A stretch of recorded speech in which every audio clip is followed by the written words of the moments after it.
All right.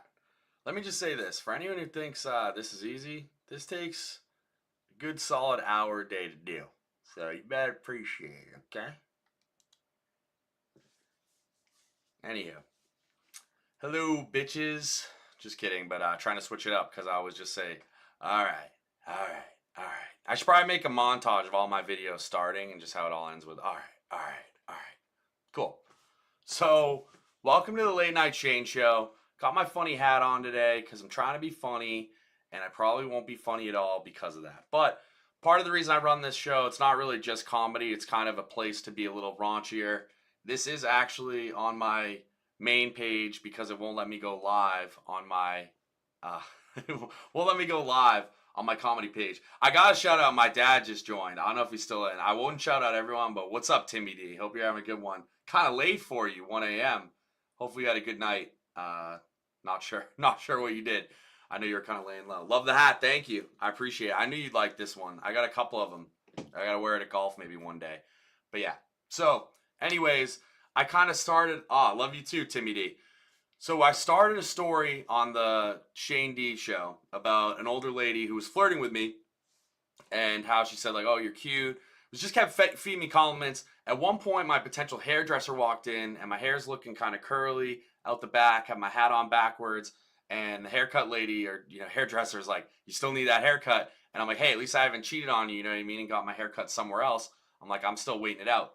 So then, as soon as that lady said something about my haircut, and I know this looks weird just because I have like a string going here. It's not actually my hair.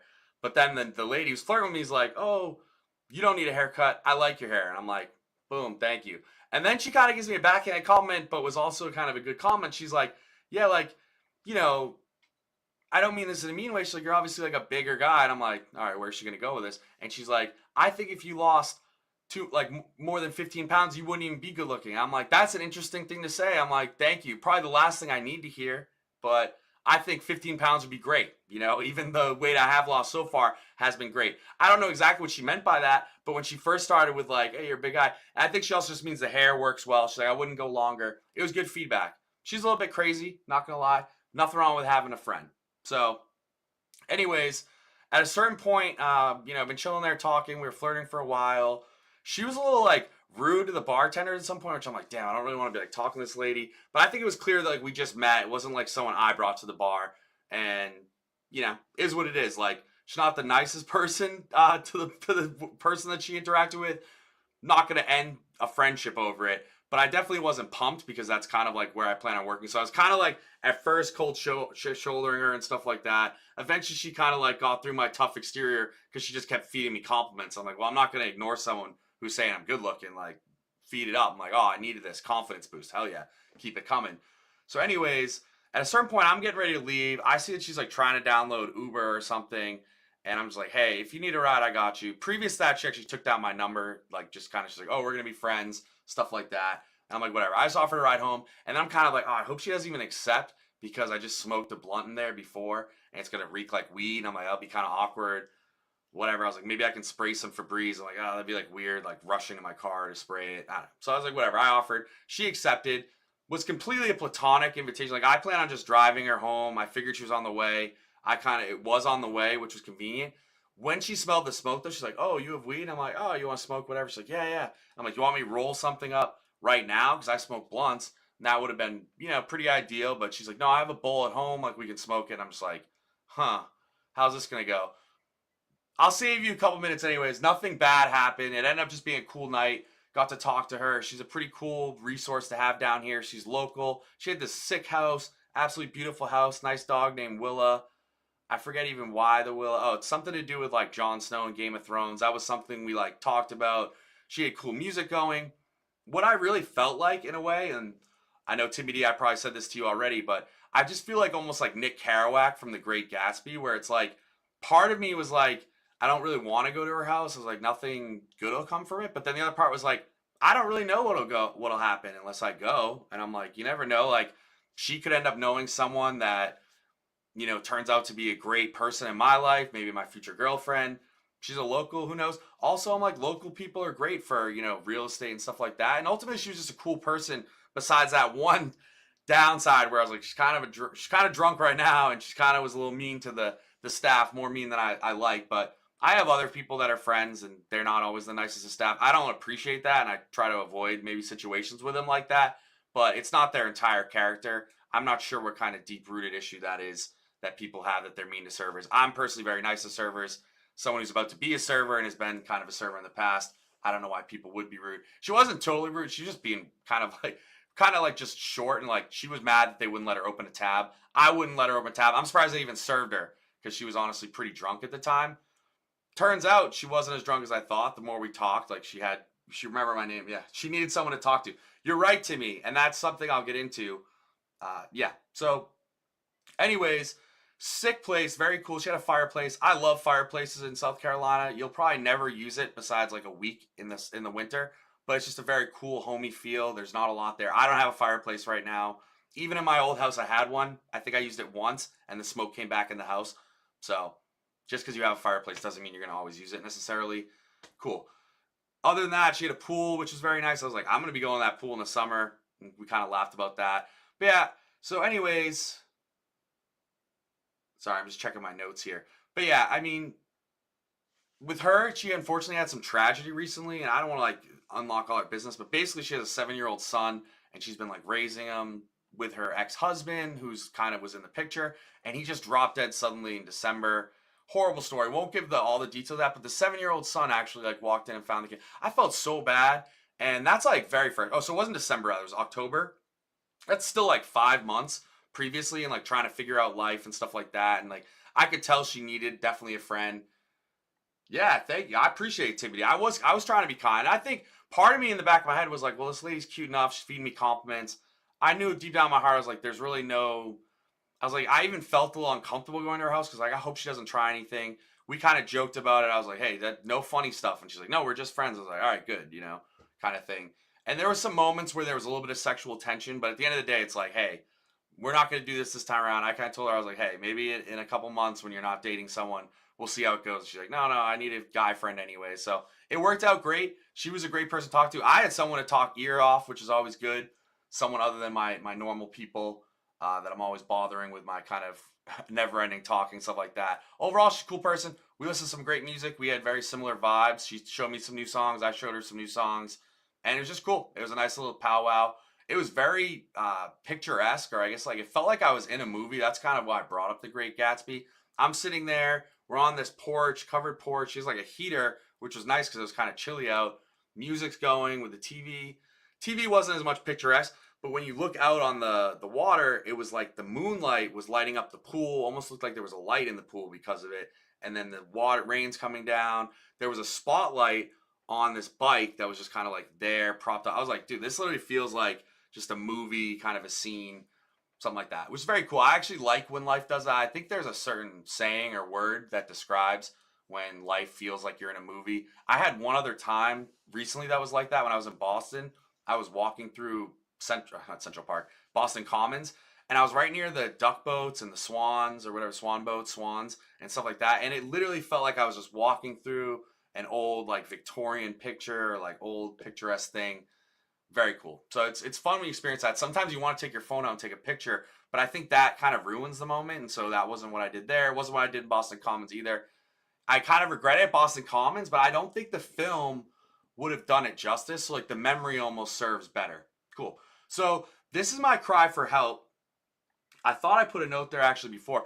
Anyone who wants to help me find an age appropriate girl to go on dates with, even a friend, send it my way. Hopefully they're single, available, straight. I'll do bisexual, like perfectly fine with that. But I don't want them to be having a girlfriend at the time. I feel like for some reason, I am just constantly finding myself with unavailable women. It's just unfortunate, right? And then if they're not unavailable and then they are available, it's always like something missing in the attraction level. Like there's enough there that maybe we can make it work. But I'm just like, I'm not settling for someone that doesn't light me up. And I don't think that's a great way of going into it. So if you guys know someone looking for a guy with a head on straight, crazy hats, trying to do stuff with his life, not drinking, but not really has a problem with alcohol, send them my way. I promise I'm not going to be smoking much longer. So if that's a deterrent, don't let that deter them from meeting a great guy. And who knows, we could just be a friendship and stuff like that. So that is my PSA or request for everyone, beggars and choosers. I don't know what you call it. Send something my way. Set up a blind date. I don't really care. Anyways, so the other story that I have, and I know I'm already at 10 minutes, so I'm going to try to keep this quick. I got called by my buddy Mario, who's also my neighbor. As I'm getting home, he's like, hey, come on over. Casey's here. And when I heard Casey's here, I literally thought it was TJ and Casey, his girlfriend. TJ's like one of our buddies, and I didn't mean to say the name. So I'm not going to say what I was going to say next. Anyways, it wasn't them. So I was like, oh, I was expecting to be them. And I was actually pumped for it to be them. It was actually this lesbian couple that I'd met one other time, and then we saw kind of at his birthday party. Absolutely great people, like really love them, good, kind souls. I vibe with them both very much. The funny thing was when I got there, they were talking about seeing my comedy stand up. And I don't really I don't talk too much, like, there's no homophobic jokes by any means, but I do talk sometimes about, like, gay and, you know, like, lesbians being attracted to me. I talk about, like, sex changes, transgender. So you can, like, you have to tiptoe a little bit. It's a fine line, right? I was like, they could have maybe not liked it. Turned out they did like it. One of the jokes, which I didn't say this week, but I had said at least one of the weeks, I think it was definitely in the one they saw, I basically said that, like, why do all the girls that are perfect for me end up being lesbians and stuff like that? And I talked about, like, that was basically one of the jokes. I'm like, oh, I'm thinking about getting a sex change. I was like, yeah. I was like, because all the girls I fall in love with turn out to be lesbians. I'm like, maybe they'll give me a chance. That's a joke. That was actually written and inspired by one of the girls tonight that are there. Yeah, gay mustaches. That's true. Yeah. But that's not a diss towards gay people for sure. Just responded to me. But so anyways, the girl literally was the inspiration of the joke. And she's not the first lesbian that I found myself vibing with heavy, but totally was the lesbian that, like, inspired me to write that joke. Because I'm like, dude, we were flirting, we're vibing. I'm, like, feeling like I'm throwing absolute heat, you know, just absolutely being a Rembrandt, pitching. My game is on point. And then suddenly this girl walks in and starts holding her hand. And I'm just like, oh my God, she's a lesbian. It's like no one says, like, oh, by the way, I'm a lesbian or whatever. Usually someone would be like, oh, my girlfriend or my boyfriend. And you know that they're taken. Had none of that. We were flirting, vibing. It was only like 5 minutes. And I think she's just that kind of personality. But it was like, oh, I like this. No, I like that. How about this? How about that? It's like our vibes were just locked in. And so if there's a straight version of her out there, love to meet her. You know what I mean? Would be great. But it was funny because I'm just like, oh, that's hilarious that they probably heard that joke.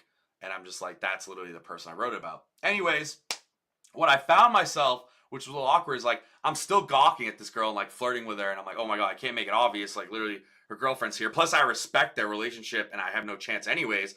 But I'm just like, don't make it awkward. So then I'm just like a flirty guy. So I have to like start flirting with like my neighbor Mario and then her girlfriend basically. So that was it. It's just like I had to like change my game just to include everyone in the flirt. But jokes aside, it was a great time. They're nice people. We had a good time. I spent only like 2 hours there, so I didn't want to like chew and screw, but I did want to keep kind of, I had a couple games on schedule to play with my buddy afterwards, video games that is. And then also I wanted to make sure, it's actually funny, Mario just called me now, so I got to call him back in a second. But I wanted to make sure I could go live for you guys, get some posts in, a little bit more work I had to do for everyone. So that's my story. Oh, sorry, actually, there's one joke that we have that's in the future, and it was something that, like, weirdly, I have no punchline, right? This is just a premise, but no one's stealing my joke or you're a dick.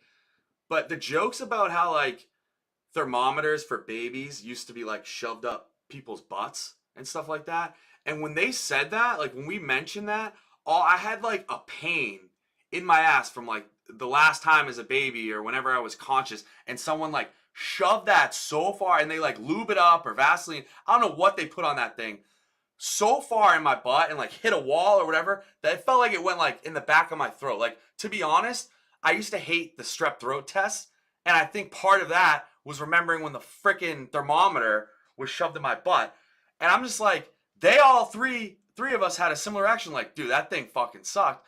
And if you're a parent nowadays and you're shoving freaking thermometers up butts, you're sick. Okay, because they have those freaking little guns. They're going to tell you, like, why do you need to go up in your fucking kid's butt to see if he has a fever? Like, just do the gun and give them some Motrin because that's all they're going to tell you to do really anyways. I don't know why that was a thing. I get maybe like you can't put it in their mouth long enough. They don't know to like close their mouth. But very strange if you're in 2024 and you're shoving a thermometer up your kid's butt. Kind of feels like one of those like, well, it happened to me. They can handle it too. Well, that doesn't make it right. So anyways, that's my joke. I have no punchline for it. But somewhere around just those retinal or rectal, well, I don't rectum thermometers, butt thermometers. Not sure what you call them. So I'm not going to say who said this, but someone in my chat just gave me a joke. Goes, how do you aggravate a queer baby? And he goes, pull the pacifier out its ass. It's pretty funny. And hey, you know, that's not even like mean or anything. I mean, because technically you're born gay, right? So like the baby would be, I don't know if queer is the right word to say. Probably get me canceled, but you know, I don't know. That's interesting. So, you know, if I get canceled, so be it. Anyways, I'm at 15 minutes, which is a little longer than scheduled. Shout out to my my people in my chat. Dad, thanks for joining. I love you. I'll see you tomorrow. Hopefully you're going to be up nice and early because I'm driving over to the game at 12. You know, 12:15 will be kind of the plan on arrival. But, you know, we're targeting 12 so that 12:15 happens when I'm late. Anyways, hope you all had a good time. Hope you liked my story. I know I kind of rambled on a little bit, but I thought these were worth telling. Thanks for watching. Thanks for everyone being a part of it. One love, respect. Have a good one.